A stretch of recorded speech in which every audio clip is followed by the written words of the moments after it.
मिनश्शैतानिर्रजीम बिस्मिल्लाहिर्रहमानिर्रहीम रब्बि इश्रह ली सदरी वयस्सिर ली अमरी वाहलुल उक़दतम मिन लिसानी यफ़क़हू क़ौली ला हौला वला क़ुव्वता इल्ला बिल्लाहिल अलिय्यिल अज़ीम रब्बना आतिना फ़िद दुनिया हसनतन व फ़िल आख़िरति हसनतन व क़िना अज़ाबन्नार।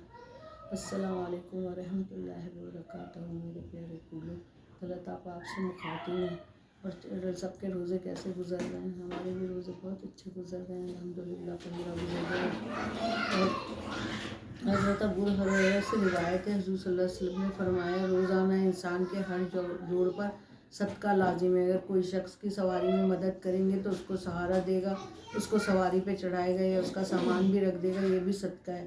अच्छा और पाक लफ्ज़ भी निकालना भी सदका है। हर कदम नमाज के लिए उठना भी सदका है। किसी मुसाफिर को रास्ता दिखाना भी सदका है। ये बुखारी शरीफ में है। हम लोगों का ये हाल है कि नमाज़ पढ़ने के बाद कहेंगे बस अल्लाह कबूल कर ले। रोज़ा रखेंगे तो कहेंगे बस अल्लाह ने पता नहीं कबूल किया कि नहीं किया। जो अल्लाह हर कदम को अच्छे काम को बढ़े उसका सदका, जिस्म के जोड़ का सदका करार दे रहा है, वो हमारे हर अच्छे अमल का इनाम नहीं देगा क्या? वो हमारे, लेकिन हम तो अगर मगर में लगे रहते हैं। अब जो हालात हो रहे हैं उसमें हम फंसते जा रहे हैं। एक दिन एक गिद्ध और चील में बात हुई। गिद्ध ने शेखी भगारी, मुझसे ज़्यादा कोई दूर की चीज़ देखने वाला कोई नहीं, क्योंकि मेरी आँख सैकड़ों मील तक देखती है और इस वक्त मैं खुशकी पर हूँ और एक दाना देख रहा हूँ। खुशकी चील को गिद्ध के इस दावे पर बड़ी हैरानगी हुई। उसने कहा चलो आजमाना चाहिए। चुनांचे दोनों ज़मीन पर पहुँचे। जैसे ही गिद्ध दाने के करीब पहुंचा और जाल में फंस गया। चील ने देखकर हंसकर मजाक उड़ाया। इस तरह सैकड़ों मील से दाना देखने का क्या फ़ायदा जब तुम दुश्मन का जाल न देख सको। हमारा यही हाल है। हम मुसलमान और ख़ास तौर पर पाकिस्तानी सिर्फ दाना देख रहे हैं, जाल नहीं देख रहे। पाकिस्तानी उस जाल में फंसता जा रहा है। आप लोगों ने देखा होगा, ना हलाल हराम का अब है, ना सूद का है, ना कोई बेईमानी का है, ना धोखे का है। किसी चीज़ का कोई परवाह नहीं है, हर चीज़ करते चले जा रहे हैं। नमाज इशा के बाद मैं नींद के आगोश में चली गई और फिक्रिया अनुमान ये है कि मुझे हुज़ूर सल्लल्लाहु अलैहि वसल्लम की उम्मत क्यों महरूम है।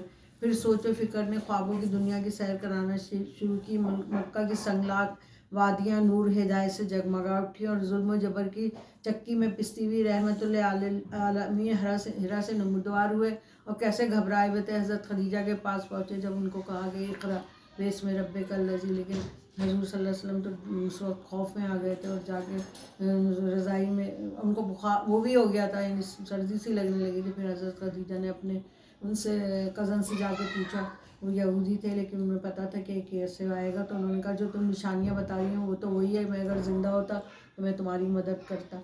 लेकिन और मौलाना हाली ने कहा, वो नबियों में रहमत लक़ब पाने वाले, मुरादे गरीबों की बढ़ लाने वाले, हिरा से उतर कर सुए कौम आया और एक नुस्ख़ा कीमिया साथ लाया। आपकी रहरत से पहले एक नारा मेरे कानों में गूंज रहा था कि हक़ आया और बातिल मिट गया। और बातिल मिटने के लिए क्या ऐसा है, मैं एक चैनल पर लड़ाई देख रही थी। अहले हदीस और हनफी लड़ रहे थे। ये इस्लाम लाए थे। खाना काबा के तमाम बुत तोड़ दिए गए। रोज़ कितने मुल्कों में हम लोगों को मुसलमानों को कुरानी मिली। इस वजह से, हालांकि अल्लामा इकबाल ने उस वक्त कहा, दश्त तो दश्त दरिया भी ना छोड़े हमने, बहरे ज़ुल्मात में दौड़ा दिए घोड़े हमने क्या किया। मोहम्मद सल्लल्लाहु अलैहि वसल्लम ने फरमाया कि करीब है कि तुम पर ऐसे टूट पड़ेंगे जैसे खाने वाले प्याले पे टूट पड़ते हैं, यानी काफिर जो है तुम पे ऐसे टूट पड़ेंगे जैसे खाने वाले प्याले पर टूट पड़ते हैं।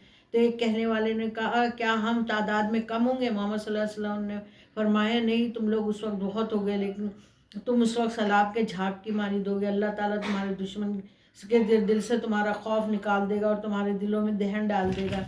एक कहने वाले ने कहा, दहन क्या है? तो उन्होंने कहा, ये दुनिया की मोहब्बत और मौत का डर नहीं होना। और वाकई हम ऐसे ही मुसलमान हैं और हम कितना डरते हैं। हालांकि जब हम मुसलमान सही कहते तो 100 कोस पे भी या लोग ये डरते थे काफिर और यहूदी। काश हम वही मुसलमान बन जाएं और वही हिदायत वाले जो हुज़ूर सल्लल्लाहु अलैहि वसल्लम की उम्मत में थे और हौज़ कौसर का पानी पिएं। अल्लाह हाफिज़।